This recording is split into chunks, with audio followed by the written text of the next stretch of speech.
Welcome everybody to my newest Let's Play, Chrono Trigger, a low-level playthrough. It's going to be different than most of my playthroughs where I 100% the game.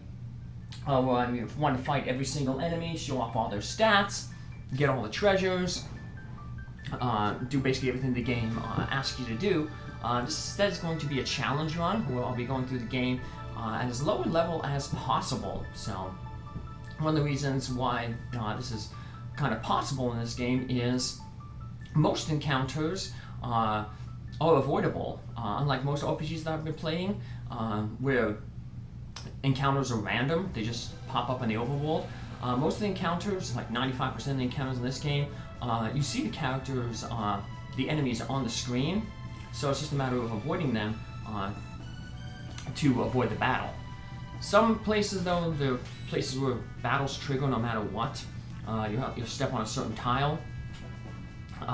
Those are basically going to be called forced encounters. We'll minimize the amount of forced encounters we have to do to keep our experiences table low and our character levels low.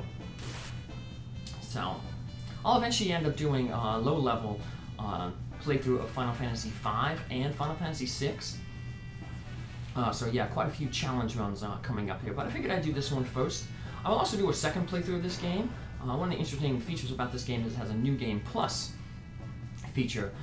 Game deals with time travel, and depending on when you fight the final boss, we just kind of got a preview of there, Lavos, gives you different endings. Obviously, it's basically impossible to beat Lavos at the beginning of the game. Yeah, we'll be low level, but we don't have necessary equipment.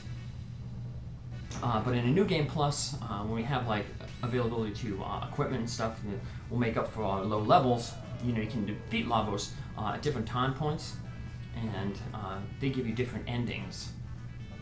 So I'll go through and do a second playthrough of this.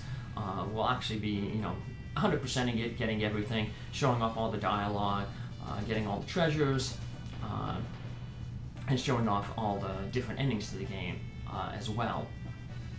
So, but like I said, for the first playthrough, I'll just be, talking to the minimal amount of people needed to progress the plot.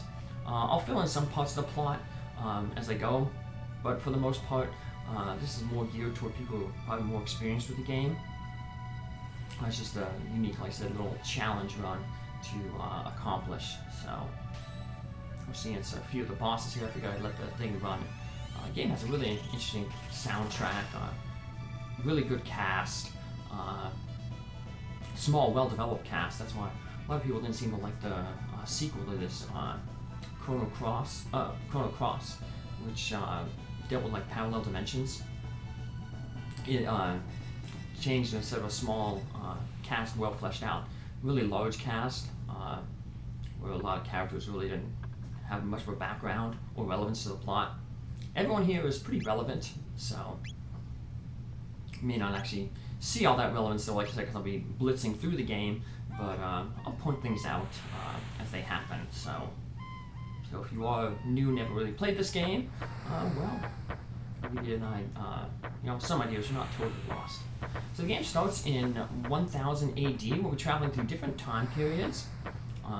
600 AD, 1200 BC, 65 million BC, and then the future, 2300 AD. Different quests occur at each of those different locations, but they all revolve around a small group of heroes trying to save the world from this alien that's going to destroy the world in 1999. Luckily, in the real world, that didn't happen. We did have the panic of Y2K, though, but that's a different story. Maybe there'll be a video game about that one day, if there isn't already. So, but for now, let's just enjoy this game right here. The biggest problem we're going to have with this game is money, because we're not going to be fighting encounters to gain money. So it's important that we find other ways to get money. So one of the first important things we want to do is we want to talk with our mother twice. First time she's going to talk with us, she's going to introduce us to our one friend Luca. And then the second time we talk with her, she'll give us 200 gold. And we're going to add 100 more gold by heading to the Mayor's Manor here, and doing like what all good heroes in these RPGs do, and just looting the place. You steal a tonic, that's like your small potion to heal yourself up. They're actually pretty useful for most of the game because at low level, we won't be gaining a lot of hit points.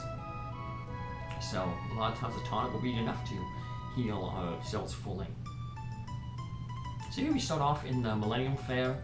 We were told to go there and enjoy ourselves. We get to this screen. You see this girl in white with red hair walking around, and you have to bump into her to start the plot off. Now, depending on your actions that you do with her here, determines something later on in the game.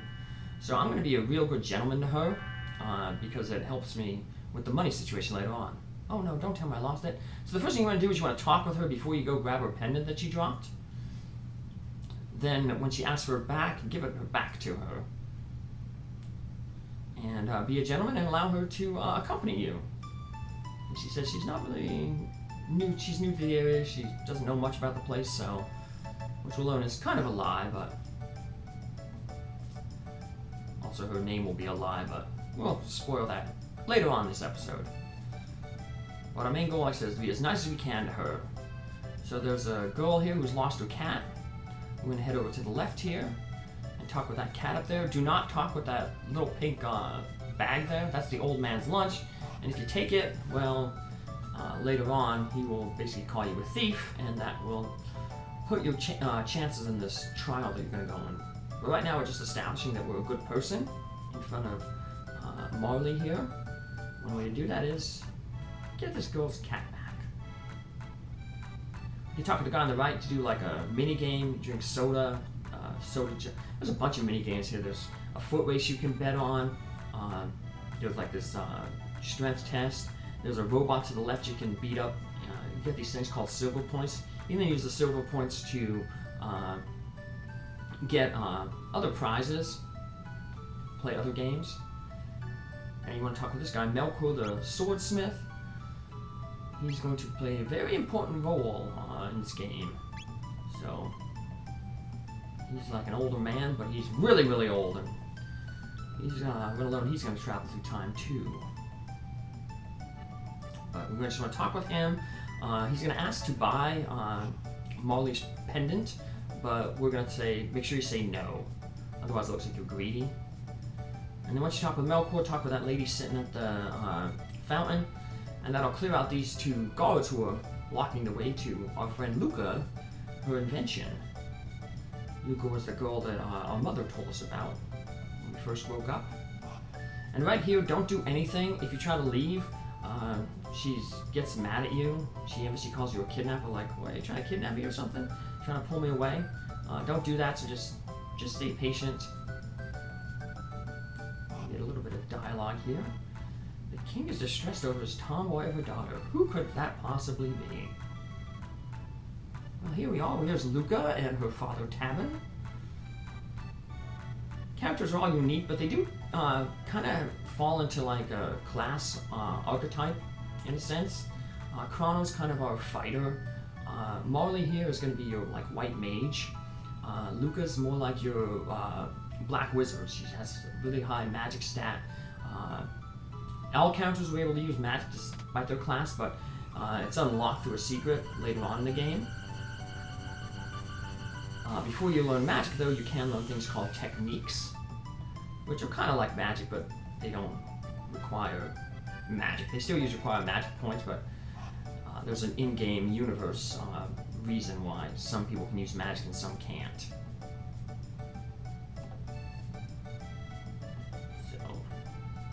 We tested the telepod there, and then Marley here thinks they look really, really cool, so she's gonna give it a go. And this is where her pendant is going to come into play.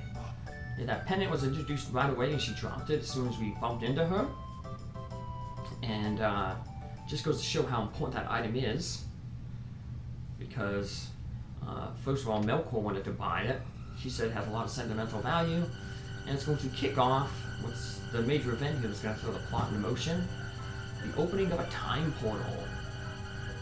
So right now the telepod just transports you to point A to point B in the same time period, but for some reason when Marley's pendant is interacted with the teleporter, instead of transporting from A to B, it transports you on a different axis, the time axis. So you're going from like X to Y. Don't know that yet, but all we know is Marley is getting pulled into this blue portal. And, yeah, show's over, guys. Yep, just like Tavis said, show's over. Now, I mentioned about New Game Plus earlier. If you're starting a New Game Plus, the teleport there on the right will have like a little glow to it.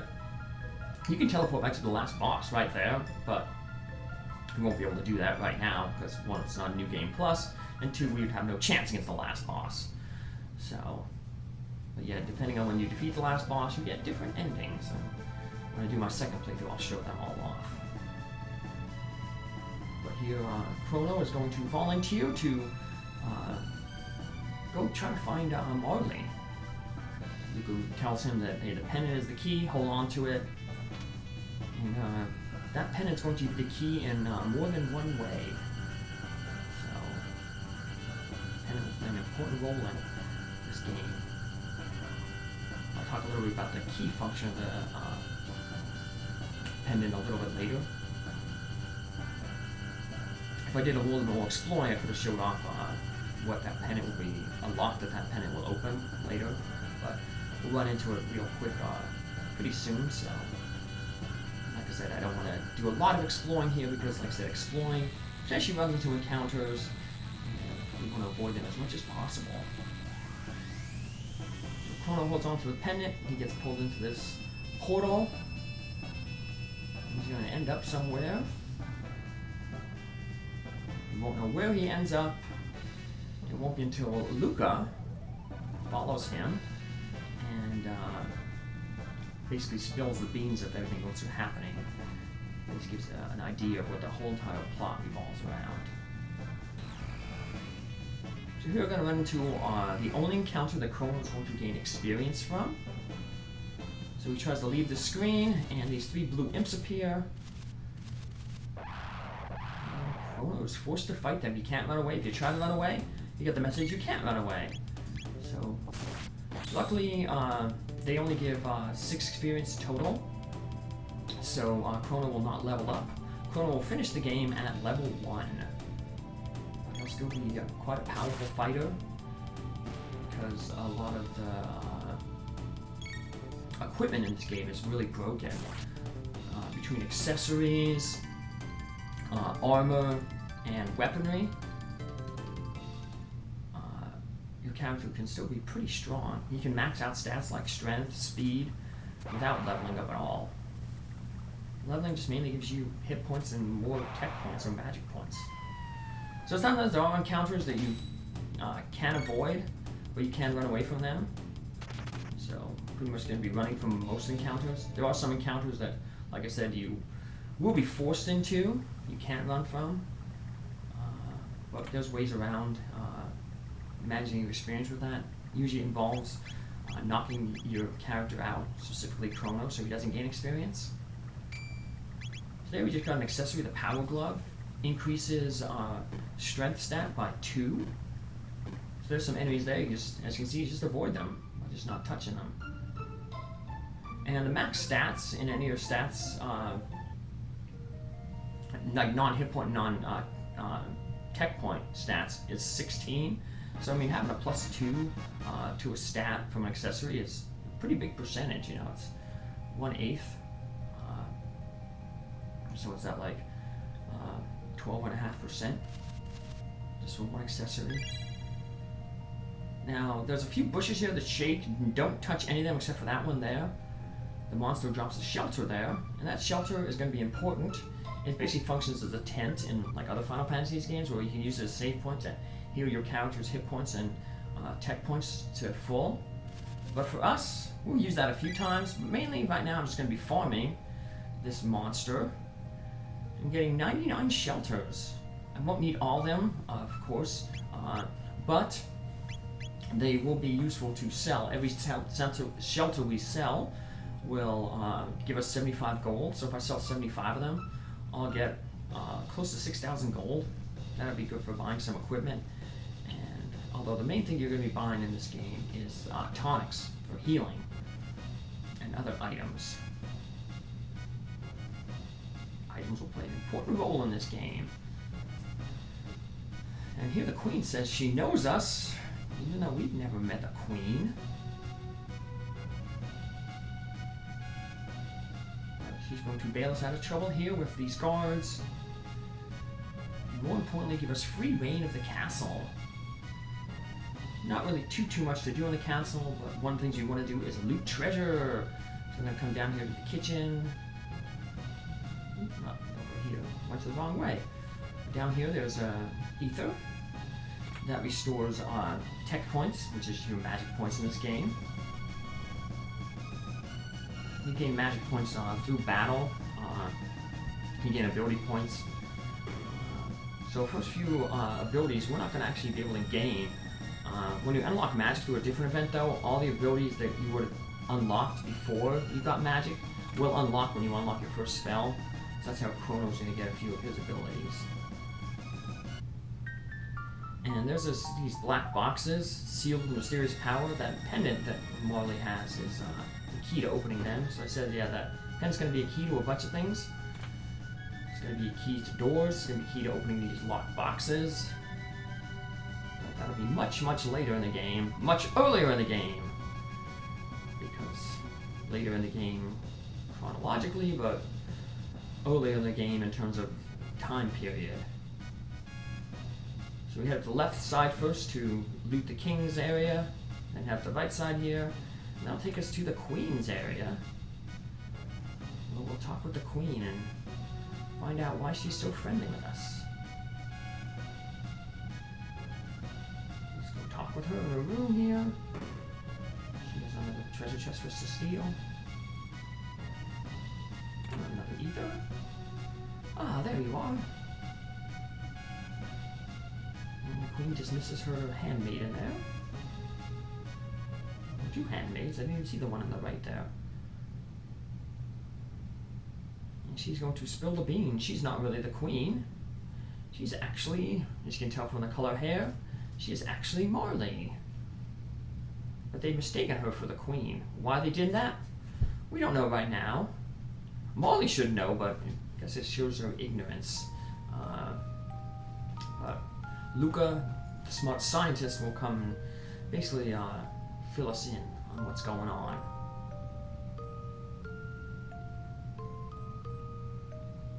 So she's just glad that Chrono came to rescue her, even though they barely knew each other.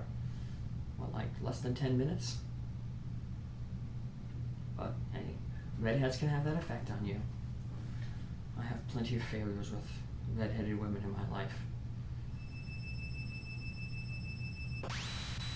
And looks like there's a big fail right there because Marley just disappeared. Uh-oh. Just sneak out of the castle, Chrono. Just sneak out of the castle. Don't tell anyone. You'll be fine. She's not really the queen anyway. It's okay. Just go about. Just go back home. Pretend nothing ever happened. Now we can't do that. That'd make for a boring game. But here comes Luca to explain everything that's basically happening. Now Chrono tells Luca that Marley's gone, but you don't get a box of dialogue for Chrono. Chrono's a silent protagonist. Actually, in one of the endings, though, he does have a line of dialogue. Luca's basically saying that, like, this is a different time.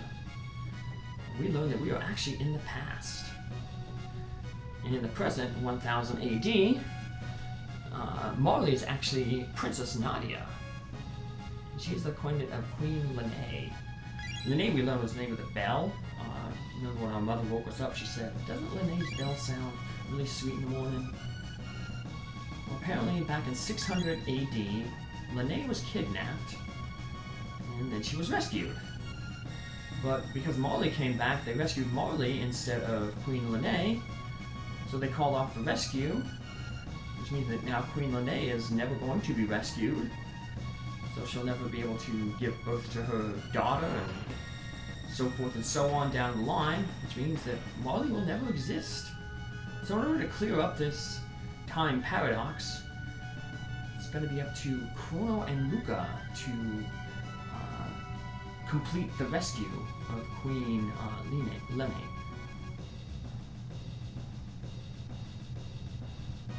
Luca joins the party.